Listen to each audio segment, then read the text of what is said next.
Hi, I'm Mark Bancroft, and to help along with the coronavirus and you're being shut in, I thought I would take you on a journey each day for about a month or so until time is that you can go out on a trip. And a trip will be for 245 years to the American Revolution, or as it was known, the War for Independence. And we're going to talk about all aspects of the war. We're going to talk about the people, we're going to talk about the events, and we're going to talk about some of the battles. The first thing I'd like to do is just tell you that the war was between Great Britain and the colonists in the colonies, the 13 colonies. Now let me show you where I'm talking. So way over here is Great Britain. And over here, along the eastern seaboard of the United States, as we now call it, were the original 13 colonies. The original 13 colonies were Massachusetts, New Hampshire, New York, Connecticut, Rhode Island, New Jersey, Pennsylvania, Delaware, Maryland, Virginia, North Carolina, South Carolina, and Georgia. And I just want to note that I didn't mention Maine because Maine was not a colony. It was actually part of Massachusetts, the southern portion of Maine. And Vermont was part of New York. And we can talk about that at a later date. So there was the two sides was Great Britain, and Great Britain had the world's largest, best equipped army and navy at the time. They also hired Hessians, who were paid mercenary soldiers. And on the colonial side, they had local farmers, merchants, and anybody that came along, really. And they were in a militia. And the militia's purpose was to protect the town or the area that they were living in. Later during the war, we also had help from the French and from the Spanish. The actual war started on April 19th, 1775, and ended on September 3rd, 1783. And it started actually a long time before that. It started about 1763. And Great Britain had just finished the war, fought here in the Americas, and they were deeply in debt, and they started taxing the colonists.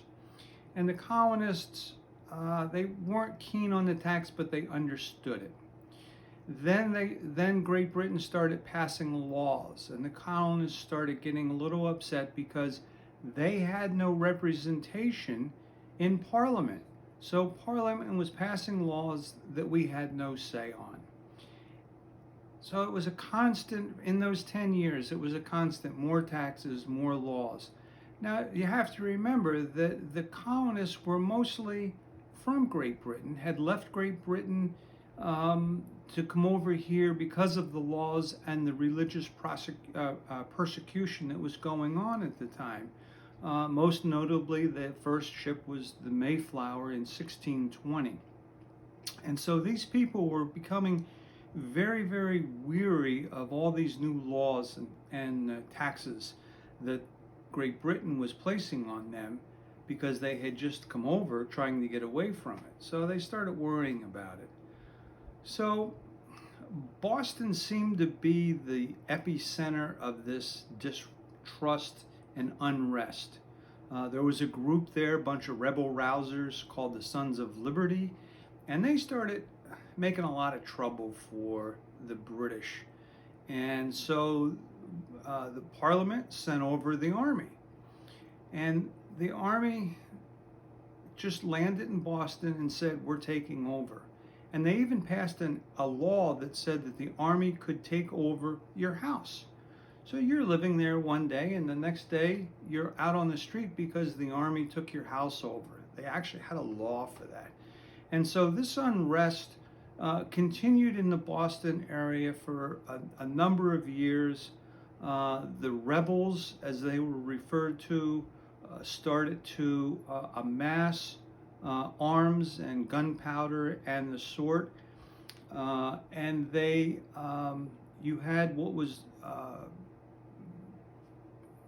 small army starting to form, because they being the Americans, knew there was going to be a war, and they wanted to be prepared.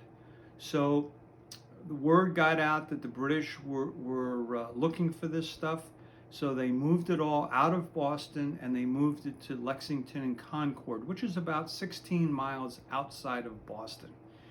And in 1770, the first part of that was the Boston Massacre, and I'm stepping back now. You had the Boston Massacre, where there was 5 Americans were killed by the British, shot by the British, and we're going to talk about the Boston Massacre later. So in 1775, what happened was the British marched to Lexington, they marched to Concord, looking for these guns. At Lexington, there was the militia formed on one side, the British formed on the other side, and no one knows to this day who shot or who fired the first shot, but it was the shot heard around the world. They moved on from Lexington to Concord and then retreated back to Boston later in the day, having found no guns, no cannons, and no powder. So that was your beginning of the war, April 19th, 1775. Britain sent more troops to Boston, and they were cracking down. The people were not allowed out of their houses, much like modern day, because we have a virus going around, and so we're confined to our homes. One of the things that is noteworthy is that all the colonies weren't really keen on leaving Britain. The southern colonies, Georgia, South Carolina, North Carolina, Virginia, even New Jersey, they wanted to stay loyal to Great Britain. They understood the taxes, they understood the laws and the hardship that they caused. But the real deciding factor for the southern colonies was Great Britain decided that it was going to bombard coastal towns. And so they went to northern Massachusetts, or what is now Maine, and they bombed one of the towns up there, completely destroying it. They then went to Norfolk, Virginia, and they bombed Norfolk, Virginia from ships, and most of the town burned down. And so that's kind of what brought the southern states or the southern colonies, into the war. Before, it had always been a northern problem. So once that happened, then they had the First Continental Congress. They then had the Second Continental Congress, and we had on July 4th, 1776, what we call the Declaration of Independence. The most read document probably in this country, hopefully.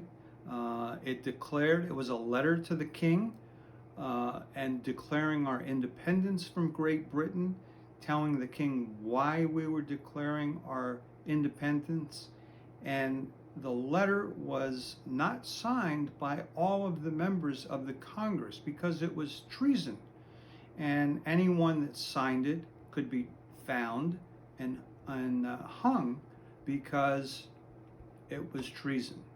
So there you go. That's why we got into the war. It lasted 7 years.